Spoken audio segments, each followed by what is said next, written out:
भाई और बहनों, मातृशक्ति को नमन। स्टूडियो में स्वामी कमलेशानंद जी पधारे हुए हैं हमारी बुद्धि को एक नया मोड़ देने के लिए, बुद्धि को सनातन सत्य की ओर ले जाने के लिए आए हुए हैं। क्योंकि अभी जो वर्तमान में बुद्धि उपयोग कर रहे हैं वो व्यू पॉइंट की कर रहे हैं, सामाजिक या आध्यात्मिक जो हमारा धार्मिक विषय है उस पर टिके हुए हैं। तो स्वामी जी, ये जो आज का अभी एपिसोड है, ये वर्तमान की जो बर्निंग प्रॉब्लम्स है समाज की, एक्यूट प्रॉब्लम्स है, उनका सोल्यूशन होना बहुत जरूरी है। क्योंकि हम जिस समाज में जीते हैं हमारा उस समाज के प्रति ऋण है, और अध्यात्म विज्ञान भी आपका पूरी दुनिया में तब फैलेगा कि ये सॉल्यूशन देगा।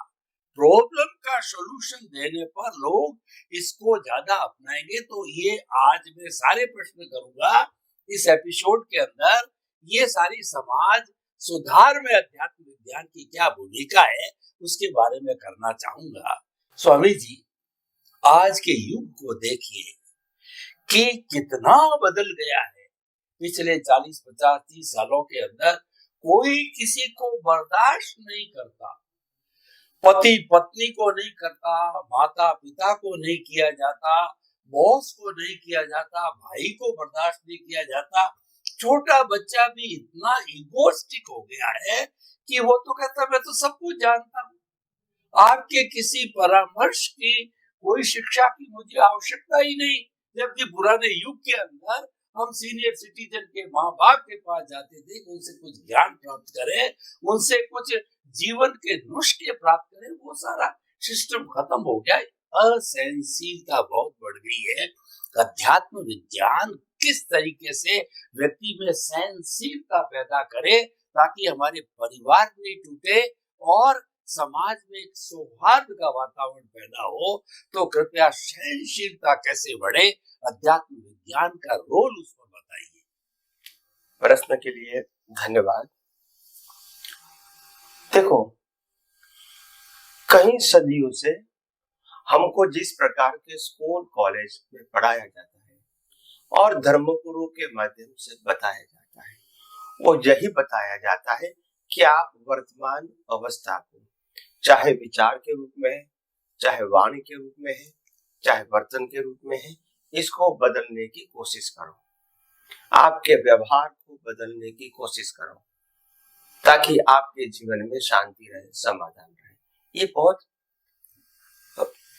अच्छी बात है, मगर सुपरफ्लुअस है। ये बात प्रैक्टिकल नहीं है। It looks good but not practical. Science क्या कहता है? प्रश्न ये नहीं है कि हमारे खेत के अंदर कितने कितने सारे फल फूल जो है वो खराब है, बिना काम के है, बिना यूज के है, और कांटे वाटे सब लगे हुए हैं हमारे खेत के अंदर। वो इम्पोर्टेंट नहीं है क्योंकि वो तो है, मगर हमको खेत में अच्छी अच्छी फसल लगानी है ताकि हम इसको भुगतान कर सके। ऐसे ऐसे फ्लावर लगाने हैं ताकि हम इसकी स्मेल ले सकें। ये हमको चाहिए, मगर अभी खेत में नहीं है। तो हमको क्या करना चाहिए? जो पुरानी चीज जो है इसको जड़ से निकालना पड़ेगा और नए बीज ऐसा डालोगे जो आपको फल चाहिए। तो बीज बदलने से फल आएगा, फल को बदलने से फल परिवर्तन नहीं होगा। तो आज की हमारी जो सोच है, आज का हमारा जो एजुकेशन है, आज का हमारा जो धर्म संदेश है, वो क्या कहता है? प्रकृति को चेंज करो। ये पॉसिबल नहीं है क्योंकि प्रकृति खुद ही बीज के फल स्वरूप है। तो फल स्वरूप कैसे बदलेगा? मगर इसी प्रकृति के साथ हम बीज ऐसा बोए जिस प्रकार से हमको फल चाहिए। तो बीज का फल के लिए प्रकृति है। प्रकृति को बदलना है, हम नहीं बदल सकते क्योंकि प्रकृति तो वैसे भी तो न्यूट्रल है और प्रकृति हमारे सबकी प्रकृति है, सभी की प्रकृति वितराग है और प्रोग्राम के मुताबिक चलती है। प्रकृति कभी अपनी मर्जी से चलती नहीं है, इसीलिए प्रकृति गलत हो नहीं सकती है और गलती कर नहीं सकती है। मगर हमको दिखता है क्योंकि हम प्रकृति को कर्ता के रूप में देखते हैं, प्रकृति को अच्छे बुरे के रूप में देखते हैं। ये नहीं समझते कि अच्छा बुरा वो फल है, और अगर हमको फल अच्छा चाहिए तो बीज अच्छा डालना चाहिए। ये अभी की प्रकृति का बीज खराब था, इसीलिए फल खराब है। अभी आप फल को परिवर्तन करने में कुछ नहीं कर सकते, क्योंकि वो तो कुदरती रचना है, तो आपको बीज डालना पड़ेगा। तो आध्यात्म में ये बताया गया, चाहे सामाजिक जीवन है, चाहे धार्मिक जीवन है, चाहे आध्यात्मिक जीवन में, अगर कोई भी लेवल के आपको परिवर्तन करना है तो बीज में परिवर्तन करो, तभी फल में आएगा। आप फल को परिवर्तन करना चाहते हैं तो पॉसिबल नहीं है, क्योंकि फल तो कुदरती रचना है, कुदरती रचना में हम कुछ नहीं कर सकते हैं। तो आज का जो ज्ञान है, वो ज्ञान को विज्ञान में ट्रांसफर करने की जरूरत है। भले ही आप प्रकृति की बात करो, प्रकृति की अच्छाई की बात करो, वो गलती नहीं है। हम धार्मिक बने, संस्कारी बने, एजुकेटेड बने, इंटेलिजेंट बने, वो गलत नहीं है। और अगर आध्यात्म में जाना है तो भी बराबर है। मगर इंपॉर्टेंट बात है, हर प्रश्नों का परमानेंट सॉल्यूशन बीज बदलने में है, फल को बदलने में नहीं है। और आज का ज्ञान जो सामाजिक और धार्मिक ज्ञान है, वो फल को बदलने के लिए प्रयास करने को कहता है, और इसीलिए सफलता मिलती नहीं है। और कई सारे लोगों को डिप्रेशन आ जाता है, और कई सारे लोग रास्ता छोड़ भी देते हैं। क्या करूं, कितना प्रयास किया तो अभी सिगारेट नहीं बंद हुई, दारू बंद नहीं हुआ, या तो मेरी बैड हैबिट गुस्सा करना ये बंद नहीं हुआ, व्यभिचार करना ये बंद नहीं हुआ। मगर कैसे होंगे? आप रिजल्ट को बदलना चाहते हैं, रिजल्ट को बंद करना चाहते हैं, कैसे होगा? एग्जाम तो दे दिया है। अगर आपको सही रिजल्ट चाहिए सामाजिक, धार्मिक और आध्यात्मिक फील्ड में, तो आपको बीज बदलना पड़ेगा। बीज से फल आएगा। फल देने का काम कुदरत का है और बीज डालने का काम आपका है। अभी आपका जीवन है वो तो फल है, और फल तो कुदरत देते हैं। आप इसको बदलना चाहते हैं तो वो आपके हाथ में नहीं है, वो कुदरत के हाथ में है। राम ज्ञानी थे और रावण भी ज्ञानी थे, मगर राम और रावण के बीच युद्ध होना ही था, और रावण की मौत उसी युद्ध से होनी थी। तो सीधी सादी बात भी रावण नहीं समझा, और समझाने वाले राम थे फिर भी, क्योंकि ये तो होना ही था। तो होने को कौन बदल सकता है? और दूसरा एग्जाम्पल, कृष्ण भगवान, वासुदेव नारायण, वो भी ज्ञानी थे। सामने दुर्योधन था, उनको भी समझाया कि युद्ध करने से कोई फायदा नहीं, नुकसान ही है। अगर आप इसको 5 गांव दे देंगे तो भी युद्ध नहीं करेंगे, उनको रहने की जगह तो चाहिए, तो भी मना किया। तो कृष्ण भगवान जैसे समर्थ व्यक्ति भी उसको नहीं समझा सका। इसका मतलब ये नहीं है कि कृष्ण भगवान इज अनेबल, मगर ये होना था इसीलिए ये नहीं समझ सके। तो कहने का मतलब, हम अवस्था को परिवर्तन करना चाहते हैं, वो पॉसिबल नहीं है, मगर अवस्था हमको जिस प्रकार की चाहिए, इसका बीज डालोगे तो कुदरत अवश्य फल देंगी।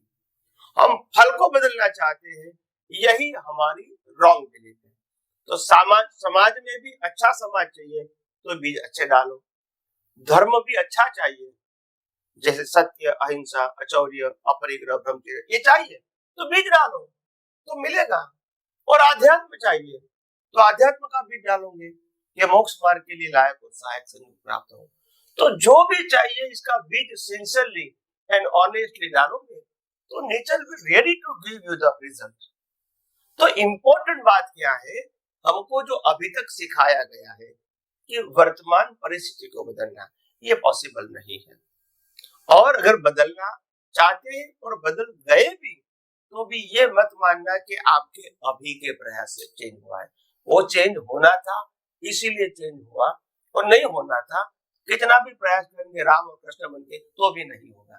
तो मतलब कहने का मतलब, पहले प्रिंसिपल समझो, हम बीज बदल सकते हैं, फल को नहीं बदल सकते। और इसीलिए आध्यात्म मार्ग में हमारे महापुरुषों ने कहा है कि धीरज की बहुत कीमत है, पेशेंस बहुत कीमत है। यहाँ सहनशीलता के अलावा सहिष्णु की जरूरत है। सहन करोगे, फिर क्या होगा, कहां तक सहन करोगे, फिर स्प्रिंग उछलेगी। नहीं, सहिष्णु बनो।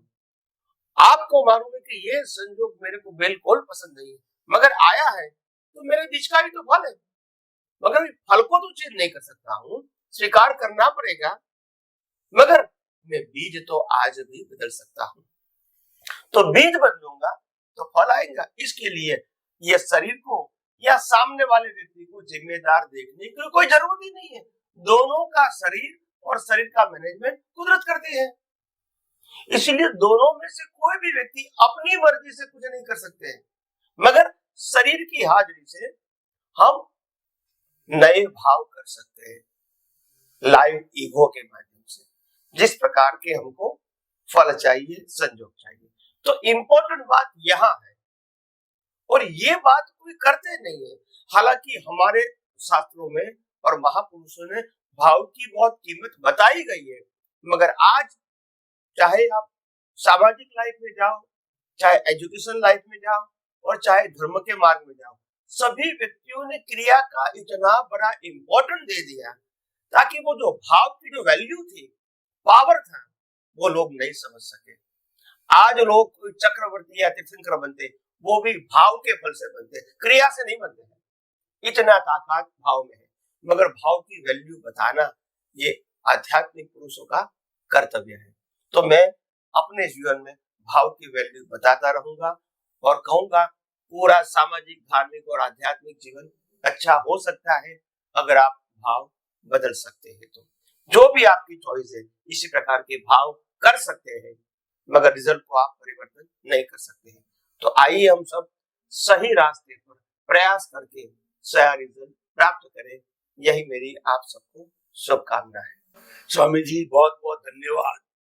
पूरे विश्व के अंदर असहनशीलता फैल रही है, उसका कारण जो है वो हमारे जिस जगह पर है उसको हम नहीं ढूंढ रहे हैं, हम तो सृष्टि को बदल रहे हैं, यानी उसको ठीक करने की कोशिश कर रहे हैं, जबकि उसका कारण भावों में है, अच्छा बीज डालने में है। तो मैं ये कह सकता हूँ कि सृष्टि नहीं दृष्टि बदलो, नजर नहीं नजरिया नजर बदलोगे तो नजरिया बदल जाएगा, दृष्टि बदलोगे तो सृष्टि बदल जाएगी, और दिशा बदलोगे, दिशा बदलोगे तो दशा बदल जाएगी। तो स्वामी जी आपका कहना एकदम सही है कि भाव पक्ष में जाइए, जो दृष्टि के अंदर अच्छे बीज डालिए, क्योंकि वही आगे जाके पौधा बनेगा। ये जो कुछ चल रहा है इसको एक्सेप्ट करो। एक्सेप्ट करने से जो सहनशीलता है वह अपने आप पैदा होगी, और नया बीज जो डालो वो दृष्टि में डालो, भावों में डालो। तो इस तरीके से ये रोटेशन चलता रहेगा, तो धीरे धीरे धीरे हमारा समाज जो है एक अच्छा पूर्ववत समाज बन जाएगा। स्वामी जी बहुत बहुत धन्यवाद, कृतज्ञता। स्वामी जी इन बातों से निकल के एक बात आई कि IQ और EQ की बात आई। अभी हमारा ये जो इगोस्टिक पोर्शन जो हुआ है, उसका कारण ये है कि हमारे गूगल के आने से, विद्या की कई भी दिशाएं खुलने से और विज्ञान का विकास होने से व्यक्ति का IQ बहुत बढ़ गया है। बड़ी बड़ी डिग्री धारी लोग हो गए हैं। उस IQ के कारण अहंकारी हो गए। मैं ये नहीं कहता हूँ सभी अहंकारी हो गए, उस IQ ने अहंकार को जन्म दिया। लेकिन पूर्व समय में देखिए, 50 साल पहले, 100 साल पहले हमारे ऋषि मुनि पुरुष, हमारी माता दादा नाना नानी, वो EQ यानी इमोशनल क्वोशेंट, यानी भीतर जो भावनात्मक विकास होना चाहिए था, भीतरी जगत में ज्यादा वर्क करते थे, वो पंडित कहलाते। जो EQ पर कंट्रोल करता है वो पंडित है, और IQ पर वो विद्वान है। विद्वान पंडित हो सकता है, परंतु उसके जो है वो कहना चाहिए कि ज्यादा वो अहंकारी बनने के चांसेस बनते हैं। लेकिन EQ वाला कभी अहंकारी नहीं बन सकता। तो स्वामी जी, किस तरीके से हम आपका सारा अध्यात्म विज्ञान दृष्टि का विज्ञान है, किस तरीके से हम भावनात्मक विकास करें, EQ को मजबूत बनावें, ताकि कि हमारी सारी समस्या का परमानेंट सॉल्यूशन हो जाए, कृपया ऐसी दृष्टि दीजिए। प्रश्न के लिए धन्यवाद। सबसे बड़ी बात यह है, बात सही है कि आज हमारा IQ लेवल बहुत बड़ा है हर फील्ड के अंदर, और इसमें तो कोई क्वेश्चन नहीं है, हर फील्ड में बड़ा है IQ लेवल, मगर EQ लेवल नहीं बढ़ा है। क्यों नहीं बढ़ा है? क्योंकि हमको 5 इंद्रियों से दुनिया देखने का इतना इंटरेस्ट आ गया है कि इंटरनल विजन जैसी कोई चीज है, इंटरनल प्रोसेस हो रही है, वहां हमारी दृष्टि ही नहीं जाती है। और फंडामेंटल साइंस ये कि इनर से आउटर आता है, आउटर से इनर नहीं जाता है, तो इनर से बीज का फल होता है, आप समझो। तो अंदर की प्रोसेस का जो इम्पोर्टेंट है, तो पहले जमाने में चाहे लोग अनपढ़ थे, स्कूल में भी नहीं जाते थे, फिर भी 80-90 साल मैरिज करके साथ में रहते थे। क्यों रहते थे? क्योंकि उनके पास EQ था। वो समझते थे कि जो भी परिस्थिति आती है उसमें हम भगवान को प्रार्थना कर सकते हैं, भगवान हमने क्या किया है ताकि ऐसे संजोग दिया है। मगर हम इस प्रकार के संजोग नहीं चाहते, वो अंदर प्रार्थना करते थे, तो करेक्शन अंदर करते थे, और आज हम करेक्शन बाहर करना चाहते हैं। बस ये मिस्टेक हो गई। हालांकि जो अंदर का करेक्शन था वो सही रास्ता था, बाहर का करेक्शन सही रास्ता नहीं है, क्योंकि उसमें सफलता मिलने का चांसेस बहुत कम है। अगर इस प्रकार के रिजल्ट नहीं लाए होते तो नहीं आएगा आपका। तो इसीलिए मैंने कहा कि EQ इज मोस्ट इंपॉर्टेंट। अंदर की संवेदना को जगाओ। हमको खाना नहीं मिलता है, हमको कपड़ा नहीं मिलता है, पहनने का रहने का घर नहीं मिलता है, परिवार अच्छा नहीं मिलता है, तो फरियाद मत करो। परमात्मा को कहो कि जो भी मेरे कर्म थे लेकर आया हूँ, इसके तो भुगतान तो हो रही है, मैं मानता हूँ और मैं स्वीकार भी करता हूँ, किसी के लिए कंप्लेन नहीं करता हूँ। मगर मैं इतना तो जरूर कहता हूँ कि इस प्रकार के संजोग मेरे को नहीं चाहिए, मगर इस प्रकार के माता पिता चाहिए, भाई बहन चाहिए, एजुकेशन चाहिए, धर्म चाहिए, आध्यात्म चाहिए, वो बीज तो मैं डाल सकता हूँ। तो बीज डालने के लिए जो ज्ञान चाहिए वो मुक्त पुरुष के पास प्राप्त करो और बीज डालो। बीज डालोगे तो ही फल आएगा, फल का फल नहीं आएगा। तो इसीलिए हमको धीरज से, मैंने कहा कि आध्यात्म मार्ग को स्पीड नहीं है। आप बाहर मत देखो कि फास्ट ग्रोइंग नहीं होता है। आध्यात्म का मतलब शांति से सोचो। अगर मैं किसी को बाहर से गाली देता हूँ, इनको गलत कहता हूँ, इनके लिए गलत सोचता हूँ, गलत बोलता हूँ, गलत विचार करता हूँ, उस समय हमको अगर ऑब्जर्व करेंगे तो मालूम होगा ये सब कुछ थॉट, स्पीच एंड एक्शन तीनों में से कुछ भी अच्छा नहीं है। चाहे सामने वाली व्यक्ति सही है या गलत है, मगर हमारा मन वचन काया में तीनों एंगल इनकरेक्ट है। तो भगवान को प्रार्थना करें, हे भगवान, हम क्यों अच्छा नहीं सोचे, हम क्यों अच्छा नहीं बोले, हम क्यों अच्छा व्यवहार नहीं करें, ऐसा मेरे को संजोग दो। ये संजोग के लिए मैं किसी को कंप्लेन नहीं करता हूँ, ये अभी कुदरती रचना है और कर्म फल है, जो भी निमित्त के माध्यम से हुआ है। मगर हम इस प्रकार के संजोग दोबारा नहीं चाहते। हम अपने विचार भी अच्छे चाहते हैं, जबान भी अच्छे चाहते हैं और वर्तन भी अच्छा चाहते हैं। तो बीज डाल सकते हैं, तो बीज डालना दैट इज इम्पोर्टेंट। मगर उसके लिए आपके अंदर आंतरिक स्थिरता चाहिए, तभी ये सब कुछ आपको समझ में आएगा। जब आपका विजन टोटली इंद्रिय ज्ञान के ऊपर रहेगा, अवस्था के ऊपर रहेगा, तो ये ज्ञान खुला नहीं होगा। आप समझे? तो इसीलिए शांति से कोई भी अवस्था को, कैसी भी अच्छी बुरी है, अंदर से एकदम शांत रहो, स्थिर रहो और समझने की कोशिश करो कि ये अवस्था क्यों आई। इसके लिए मेरा शरीर, उनका शरीर जिम्मेदार नहीं है। दोनों का शरीर न्यूट्रल ही है आज भी, क्योंकि दोनों का शरीर कुदरत ने दिया है। चलाता भी कुदरत है, तो फिर रिस्पॉन्सिबल कौन है? कोई नहीं है। रिस्पॉन्सिबल है पिछले अवतार का बीज, मगर उसमें तो हम कुछ नहीं कर सकते हैं, तो फल तो रहेगा, मगर आज नए बीज तो बदल सकते हैं। That is most important. तो धीरज से बीज बदलने का प्रयास करो। बाहर की अवस्थाओं में ज्यादा डीप जाकर और ज्यादा चिंतन मनन करके अच्छा नहीं है। मतलब जो चाहिए वहां अटेंशन दो, जो हो रहा है इसको कुदरती रचना देखकर बाईपास करते रहो। यही आगे बढ़ने का रास्ता है। संयोग नहीं बदल सकते हैं, दृष्टि बदल सकते हैं, क्रिया नहीं बदल सकते हैं, भाव बदल सकते हैं। हम अवस्था को नहीं मिटा सकते हैं, दृष्टि को बदल सकते हैं। तो आइए हम सब आध्यात्म के मार्ग में अपनी दृष्टि बदल के सही पुरुषार्थ के मार्ग में आगे चले। यही मेरी आप सबको शुभकामना। स्वामी जी आपका बहुत बहुत धन्यवाद।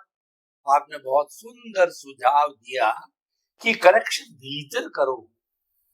वो भीतर जो करेक्शन है वो दृष्टि बदलना है। बाहर करेक्शन करते सृष्टि को बदलना वो हमारे हाथ में नहीं है। वो तो कर्मों के जो है भुगतान के परिणाम के अधीन है। बहुत ही सुंदर बात बताई। क्योंकि स्वामी जी अब समय बहुत कम बचा है, तो मैं आपकी इस बात को हमारे श्रोताओं को इस तरफ से ले जाना चाहता हूँ कि स्वामी जी क्या चाहते हैं कि आपका EQ बढ़े।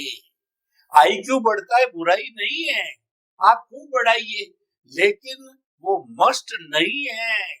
मस्ट है आपका EQ, यानी आपका जो भीतर का जो चिंतन है वो अच्छे होने चाहिए। बीज अच्छा गिरना चाहिए, तब अच्छे फल मिलेंगे।